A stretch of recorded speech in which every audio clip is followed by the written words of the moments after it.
it's the Warhipster here, coming at you with another Contrast Plus painting tutorial, and today we are painting the Skaventide Terrain. Yes, here we are. We've got all of the bits. We've got these two little kind of small terrain pieces that you can use for your Spearhead games there and there, and we've got the two large pieces here and here as well. So we're going to be painting up all four of these pieces terrain today in this video, and well, as always, a massive thank you to Games Workshop for sending me these early as part of the whole Skaventide box. And well, we're going to jump in and we're going to start painting them. Now, we aren't going to be painting kind of one by one by one by one. What we are going to be doing is we're going to be doing all of the bits that we can at the same time. And well, a lot of these have that kind of lovely sort of white marble scheme that you tend to see from a lot of the kind of more fantasy terrain that Games Workshop makes. And so, well, that's what we're going to be doing across all. So we'll do the consistent colours across all four, and we'll check in periodically as we go through.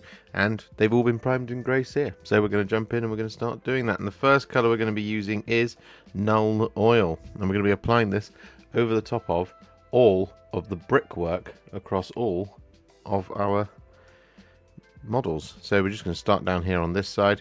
Now the thing to do here is to take this section by section. So if we do the whole of this end and we do it on both sides, we can then just pop it down and move on to a different one whilst that dries, do another section, and so on and so forth.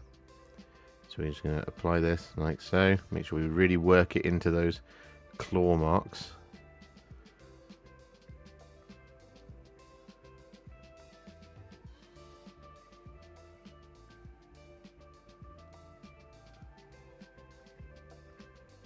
And we're just going to, as I said, I'm going to get this done over the top of this one panel, and then we'll move on to a different one,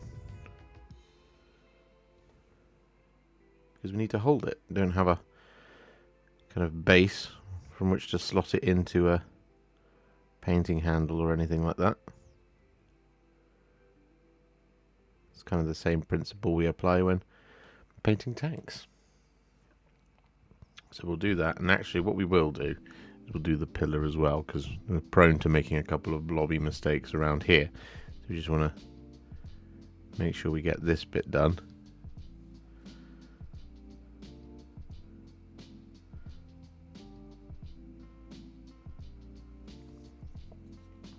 Flip it over. Make sure we get that little bit there.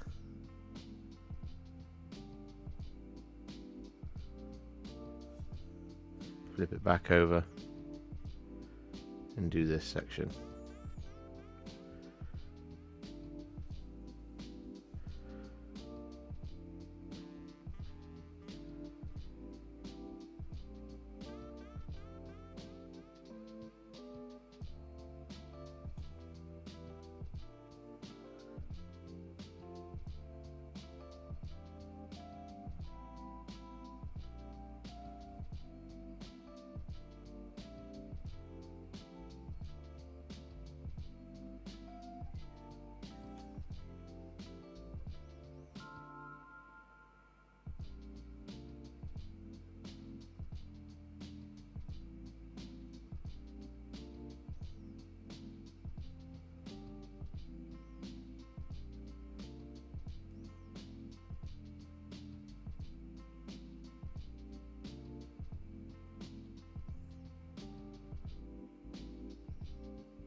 With all that Nuln Oil applied, we're then going to take some Seraphim Sepia and we're going to apply this over the top of it.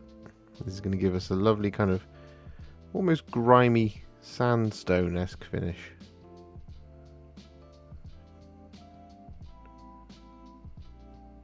To all of that rock.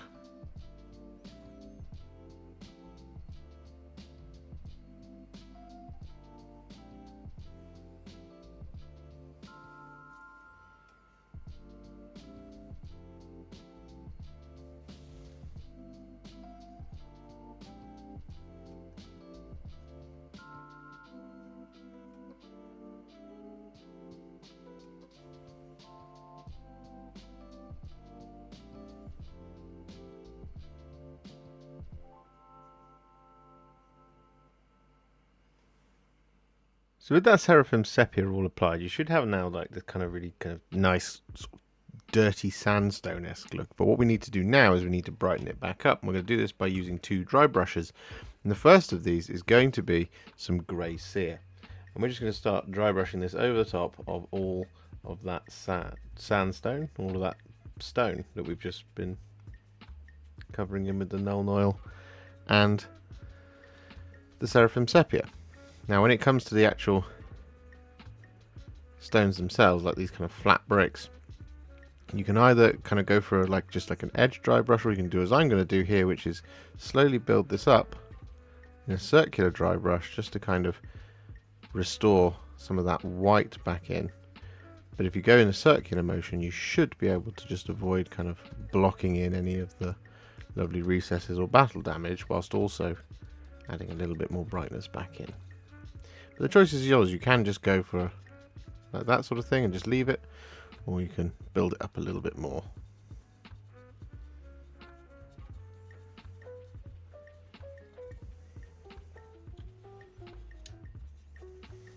You can see already the difference between this side and this side. So with that grey Seer dry brush all applied, we're then going to add our second dry brush, which is going to be some Pallid Wych Flesh. And this one is one where we do want to catch the edges of all the stone. So we kind of just, helpfully with a Games Workshop kit, is you generally just want to go top to bottom here. There's occasion moments like that one there where you can go across sideways, across the pillar, but we just want to catch all the edges here with the Pallid Wych Flesh, just to give it a highlight.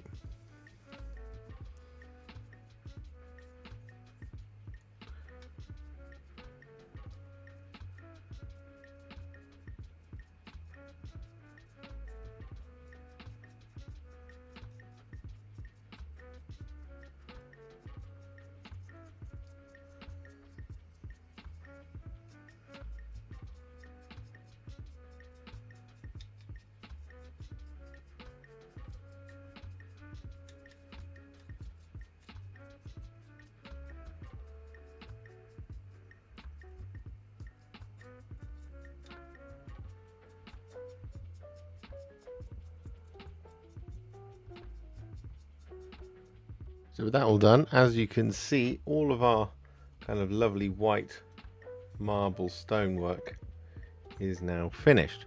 It's looking pretty cool, nice and kind of weathered, but not too dirty. But anyway, what we're going to do now is move on to our next colour, and we're going to demonstrate on this piece here. And I should also just show that we've done the same thing over here on this bit of terrain, just there, like that, as you can see, and on the statue as well. There we go. Lovely stuff. So next colour is going to be some Wyldwood. I'm going to be using this over the top of all of the wood.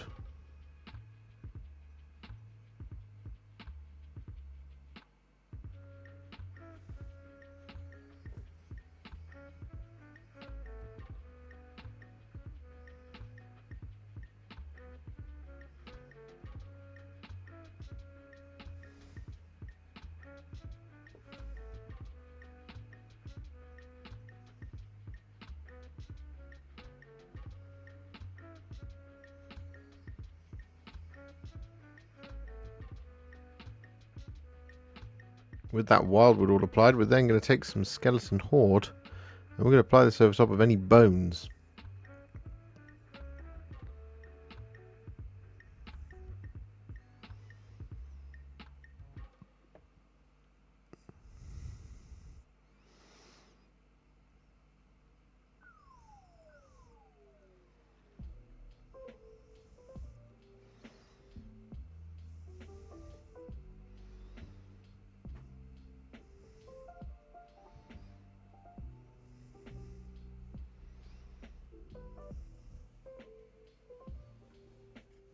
So with that Skeleton Horde applied to all of the bones, there's some on the back as well, as you can see here, and here.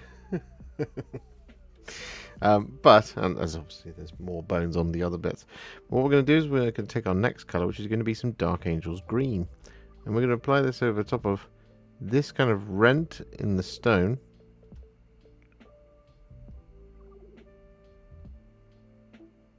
Here.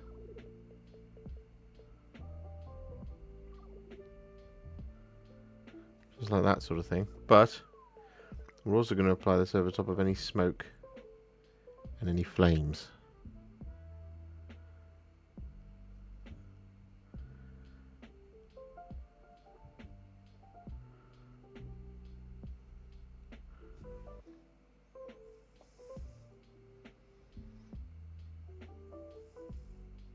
So with that Dark Angel's Green all applied to all of the flames, the Warpstone, these bits, the inside of this, what we're actually going to do now is we're going to take some metallics.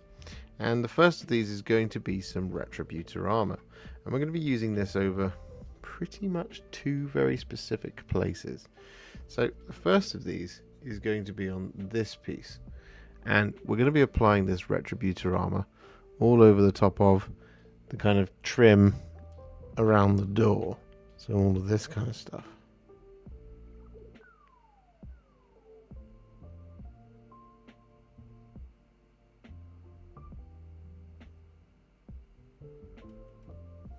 Like that sort of thing.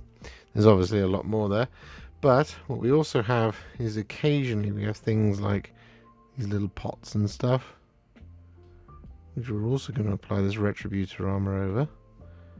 However, the other specific area that we want to apply the Retributor Armour over is on the statue, or at least the fallen statue, and we're pretty much going to be applying this over the top of, well, all the areas that we haven't done. So all of the armour and trim and decoration and stuff like that.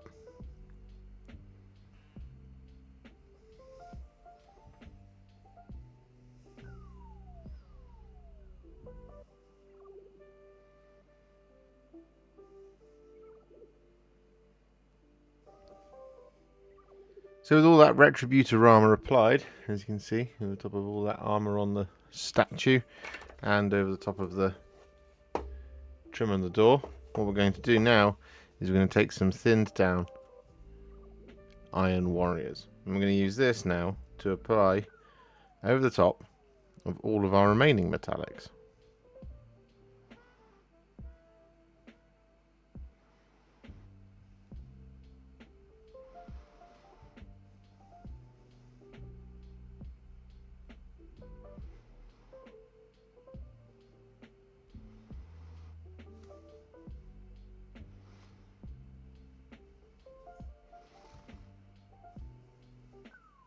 So with all of that done, what we're then going to do is take some Ratling Grime. We're going to apply this over top of all of these kind of rocks on the two smaller pieces of terrain.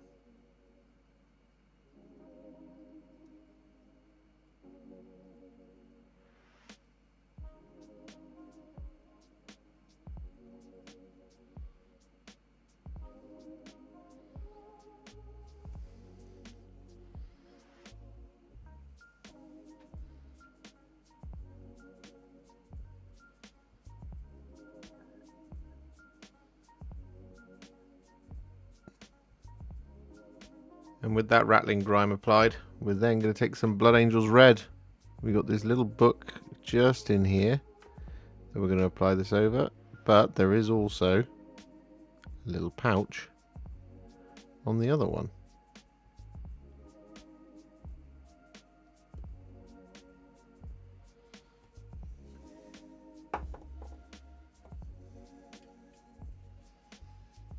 Just in there.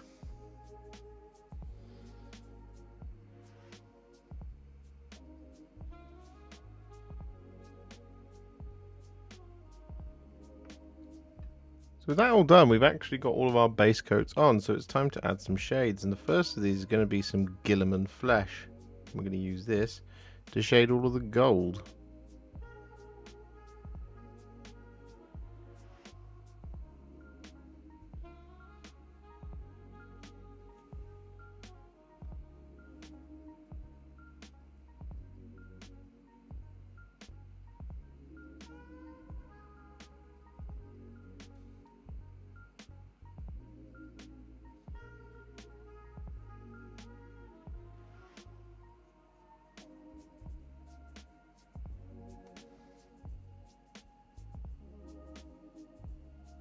And so with that all done, we're then going to take some Agrax Earthshade. I'm going to use this to shade all the silver.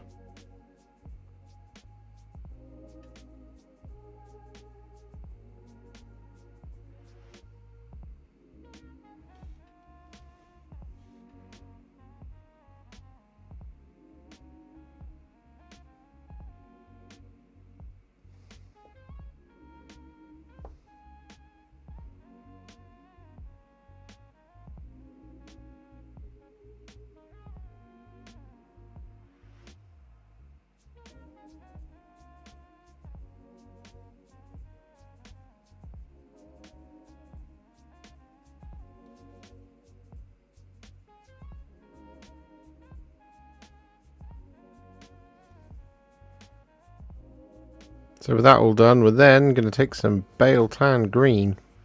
I'm going to apply this over top of all of the green flamey bits. And Warpstone. And stuff like that.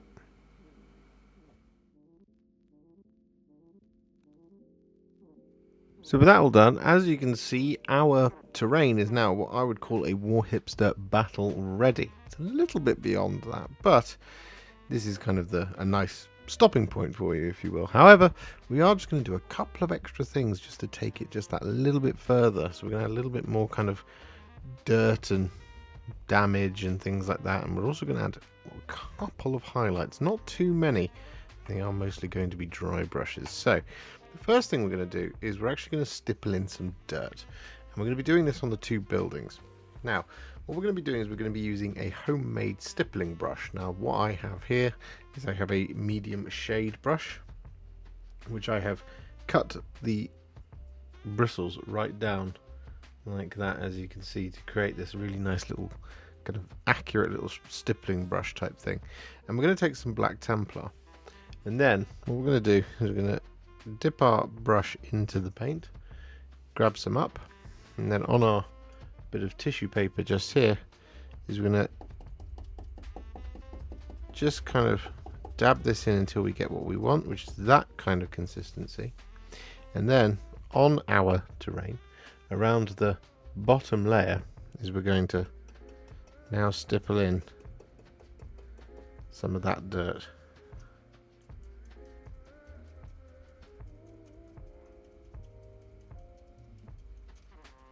Just like that. Now you can use kind of things like any browns that you want to use instead, or you can use Abaddon Black. However, I like Black Templar for this because it's still a little bit see-through, as you can see. So it just kind of has a little bit more of a kind of, well, it kind of it gives you more space to kind of build it up this way, as opposed to kind of going straight in with a opaque paint. So for example, we could just now go in and add a little bit more there like that. So we're going to do this across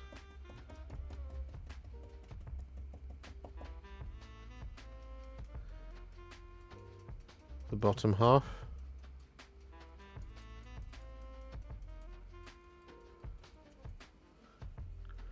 All the way along, and then once that's done, we'll come back.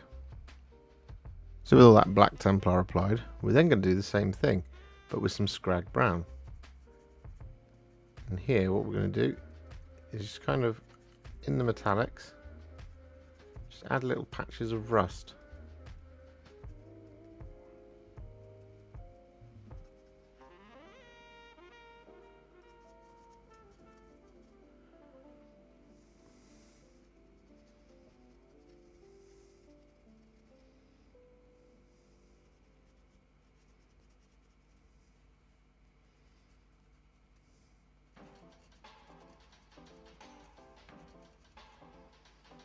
Just like that sort of thing. That Skrag Brown applied, we then take some Deathclaw Brown and just very gently in amongst those bits that we've just done, we just add a little bit of extra stippling, like so.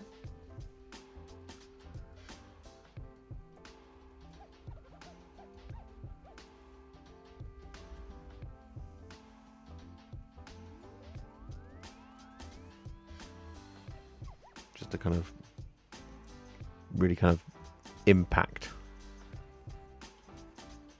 our rusty bits.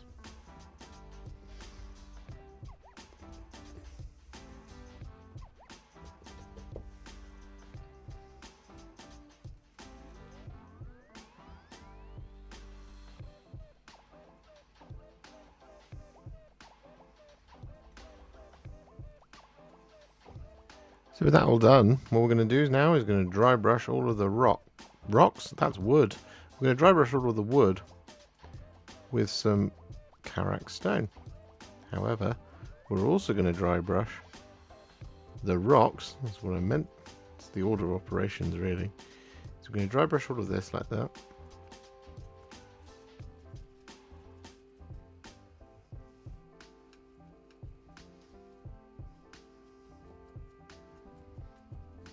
Like so. And then on things like this bit of small terrain, we're going to dry brush the Ratling Grime areas.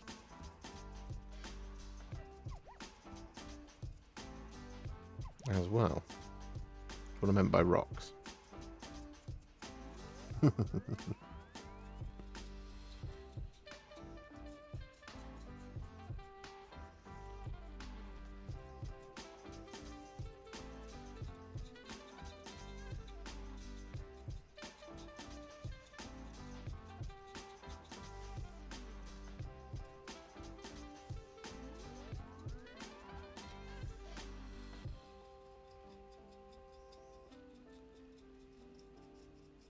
So with that Karak Stone dry brush applied, we're then going to take some Tesseract Glow. And we're going to apply this over top of all green. Now I don't need to apply this over the top of the kind of carved green, but over the top of the smoke and the fires and all that kind of thing, we're just going to apply this.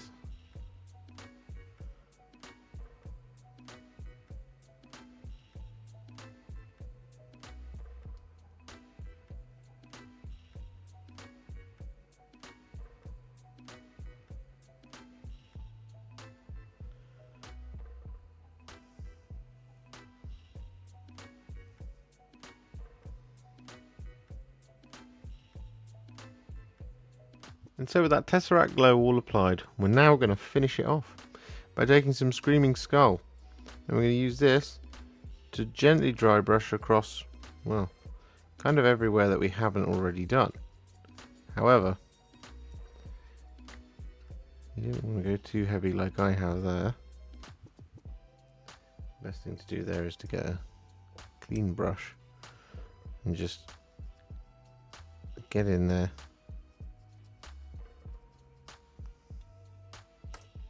And then take a little bit of water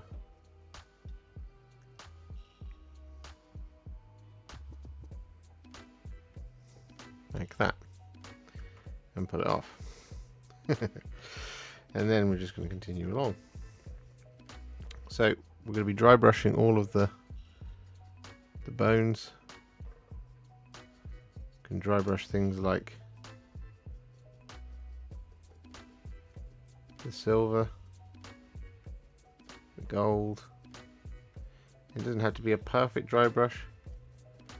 What it is going to do is just going to add a little bit of extra highlight here and there, but it's not a bright silver highlight, for example, or a bright gold highlight. Instead it's a dirty highlight.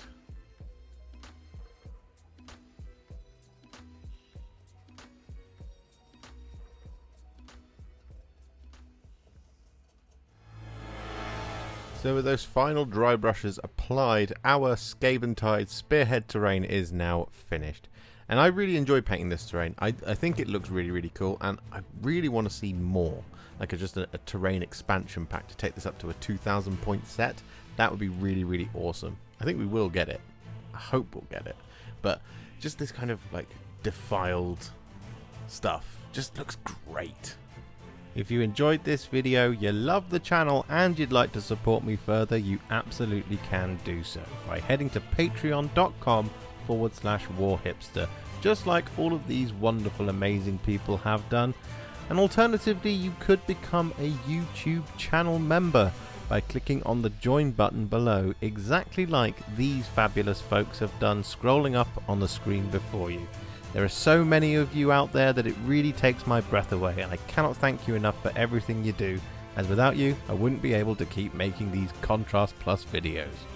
And if you really like this video and you want to send me a little thanks, just click on the thanks button just below this video. Don't forget to share it, like it, comment on it, and don't forget to subscribe to the channel, and to make sure you stay up to date, don't forget to click the bell icon. Thank you so much for watching, and I'll see you all very soon in the next one. Happy wargaming.